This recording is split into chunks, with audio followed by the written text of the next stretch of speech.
नमस्कार, आप देख रहे हैं सत्य हिंदी का रात 8 बजे का बुलेटिन और मैं हूं आपके साथ कृति सिंह। कोलकाता में ममता की रैली में बड़ा बवाल हो गया।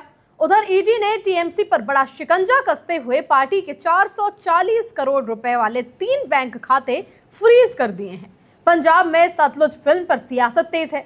राम मंदिर दान विवाद पर कांग्रेस ने सवाल उठाए हैं। वहीं दुनिया की नजर अमेरिका और ईरान पर है। लेकिन उससे पहले जान लीजिए कि अब सत्य हिंदी ऐप पर देखिए हमारे सभी न्यूज बुलेटिन, हमारे चैनल की तीखी बहस वाले सभी शो, हमारी वेबसाइट की सारी खबरें, सब कुछ बस एक क्लिक पर, यानी कि आपके अपने सत्य हिंदी के ऐप पर।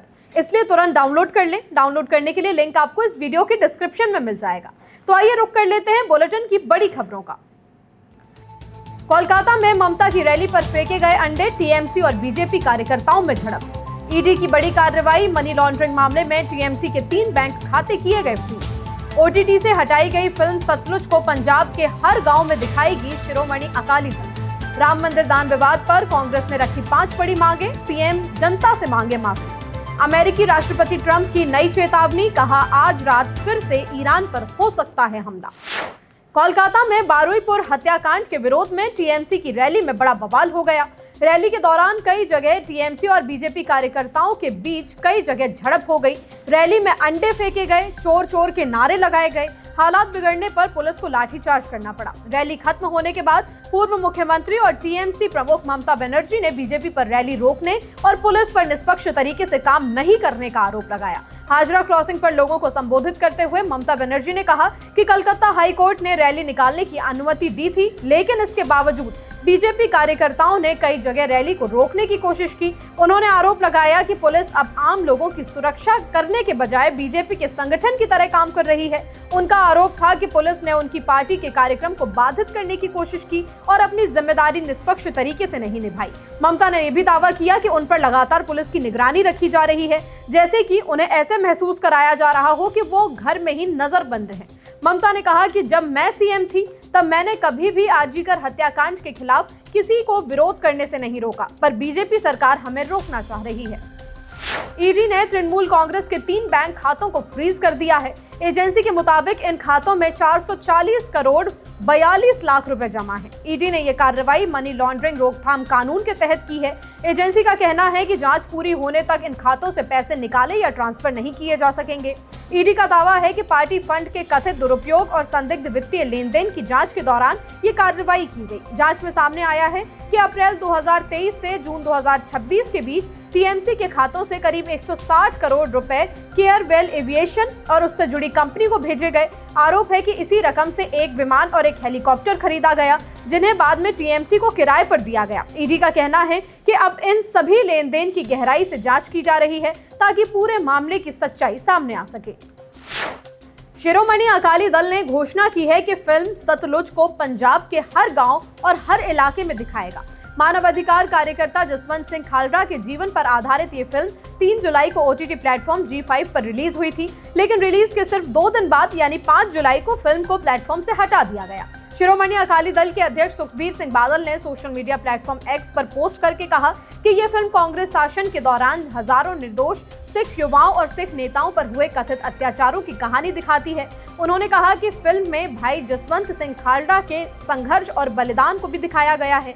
उनका कहना है कि बच्चों और आने वाली पीढ़ियों को ये जानना चाहिए कि उस समय सिख समुदाय ने किन मुश्किल हालातों का सामना किया था। पार्टी ने यह भी आरोप लगाया कि अब उस दौर के इतिहास को लोगों की यादों से मिटाने की कोशिश की जा रही है। अकाली दल ने साफ कहा कि वो ऐसा नहीं होने देगा और इसी वजह से फिल्म सतलुज को पंजाब के हर गांव और हर इलाके में दिखाया जाएगा ताकि लोग खुद उस दौर की कहानी देख सकें और नई पीढ़ी इतिहास से जुड़ी सच्चाई को समझ सके। राम मंदिर दान विवाद पर कांग्रेस ने 5 मांगे रखी हैं। कांग्रेस नेता शक्ति सिंह गोहिल ने प्रेस कॉन्फ्रेंस कर कहा कि जब तक राम मंदिर में चढ़ावा चोरी की बात सामने नहीं आई थी, तब तक हर रोज 16 से 18 लाख रुपए दान के रूप में जमा किए जाते थे, लेकिन जैसे ही मंदिर में चोरी का खुलासा हुआ, उस दिन से रोजाना ये राशि बढ़कर 24 से 26 लाख हो गई, यानी कि हर दिन करीब 10 लाख रुपए का हेरफेर किया जाता था। अब कांग्रेस की मांग है कि श्री राम जन्मभूमि तीर्थ क्षेत्र ट्रस्ट को तुरंत भंग कर दिया जाए। उनकी जगह शंकराचार्य, सुप्रीम कोर्ट के रिटायर्ड जज, निर्मोही अखाड़ा के प्रतिनिधि और साधु संत मिलकर एक नया ट्रस्ट का निर्माण करें। साथ ही चंपत राय को तुरंत गिरफ्तार किया जाए। इस मामले की जांच सुप्रीम कोर्ट की निगरानी में कराई जाए और पीएम मोदी जिम्मेदारी लेते हुए देश की जनता से माफी मांग लें।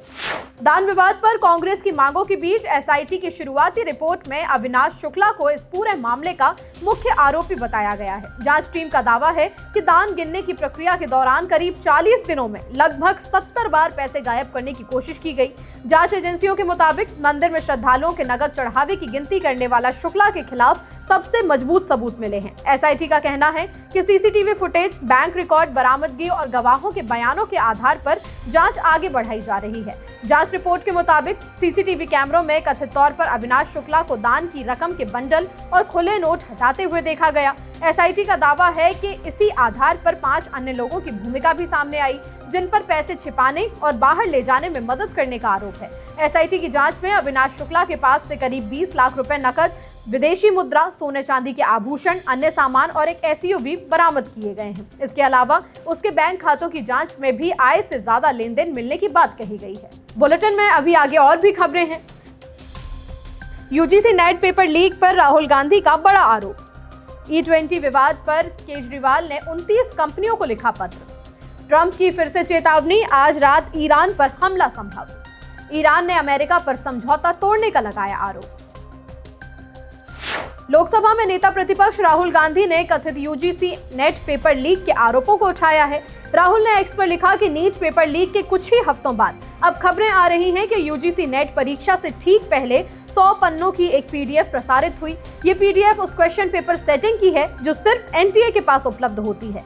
पीडीएफ के लगभग 90 सवाल सोशियोलॉजी के असली प्रश्न पत्र से मेल खाते हैं। वहीं प्रश्न पत्र 2 लाख से ज्यादा में बिहार, उत्तर प्रदेश, हरियाणा, दिल्ली और राजस्थान में बेचा जा रहा था।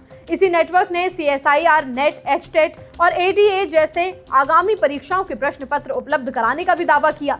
राहुल का कहना है कि नीट और नेट में बार बार सामने आए घोटालों के बाद भी मोदी सरकार आंखें मूंद कर सो रही है, क्योंकि लाखों छात्रों की रात रात जागकर की गई सालों की मेहनत उनके लिए कोई मायने ही नहीं रखती। सारा देश जानता है कि प्रधानमंत्री और शिक्षा मंत्री से किसी भी तरह की जवाबदेही या कार्रवाई की उम्मीद बेकार है। न जांच होगी, न छात्रों को न्याय मिलेगा।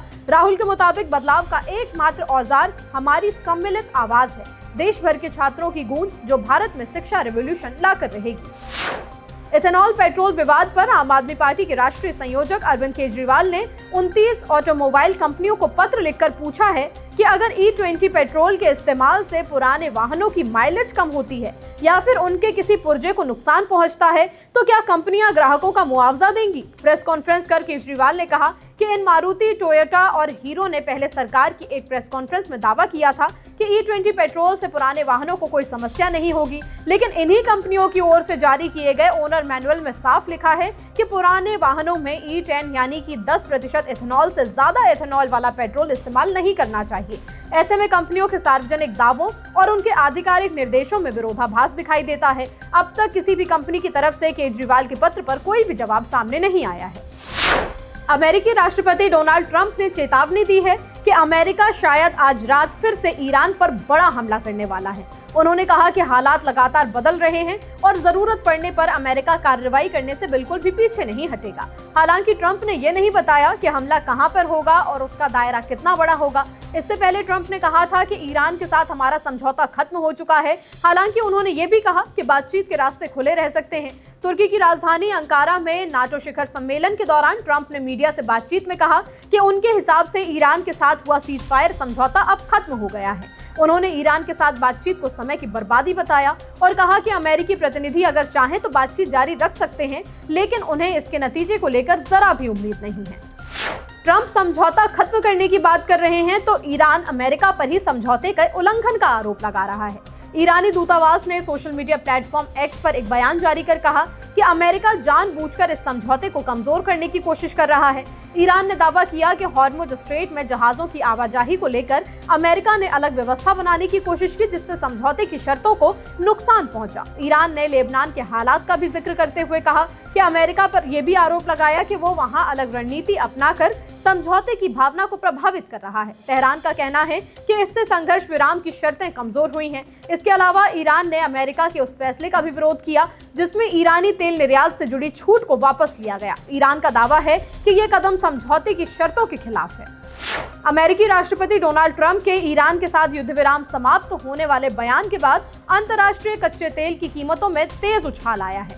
ट्रंप के बयान के बाद ब्रेंट क्रूड की कीमत करीब 3.5% बढ़कर $78.09 प्रति बैरल तक पहुंच गई।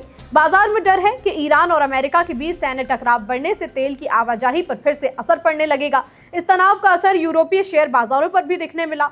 यूरोप का प्रमुख स्टॉक इंडेक्स स्टॉक्स 600 करीब 1.6% गिर गया और एक हफ्ते के सबसे निचले स्तर पर पहुंच गया। निवेशकों में चिंता बढ़ गई है कि ऊर्जा संकट और बढ़ती अनिश्चितता से बाजारों पर दबाव बना रह सकता है। भारतीय शेयर बाजार भी इस गिरावट से अछूता नहीं रहा। बुधवार को कारोबार के आखिरी घंटों में सेंसेक्स और निफ्टी में तेज गिरावट देखने के लिए मिली। सेंसेक्स 1677 अंक यानी कि 2.15% गिरकर 76,503 के स्तर पर बंद हुआ। वहीं निफ्टी भी 516 अंक यानी कि 2.12% टूटकर 23,882 पर बंद हो गया।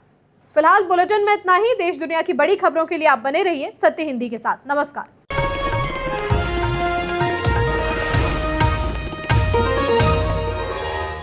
Copyright disclaimer under Section 107 of the Copyright Act 1976. Allowance is made for fair use for purposes such as criticism, comment, news reporting, scholarship, and research. Fair use is a use permitted by copyright statute that might otherwise be infringing.